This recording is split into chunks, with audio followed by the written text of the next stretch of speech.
আসসালামু আলাইকুম রহমতুল্লাহ।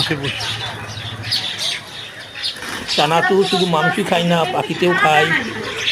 ভেড়ামারা মধ্যবাজারের শহীদ পিকনিক সড়কের স্বর্গীয় ডাক্তার দুলাল চন্দ্রের প্রতিষ্ঠিত সেবা তান্ত্রিক ক্ষত চিকিৎসালয়ের তান্ত্রিক ক্ষত চিকিৎসালয়ের ডাক্তার অমলেশ মণ্ডল একজন পাখি প্রেমিক। তিনি প্রতিদিন সকাল এবং দুপুরে পাখিদের খাবার দিয়ে থাকেন, সেই চানাচুর প্যাকেট চানাচুর দিয়ে থাকেন।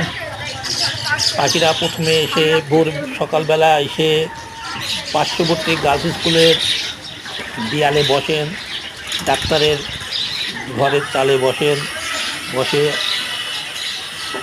ইলেকট্রিক বৈদ্যুতিক তারে বসে ডাক্তার সাথে তারা সব নিচে নেমে আসে এবং খাওয়া শুরু করে। সেখানে কোনো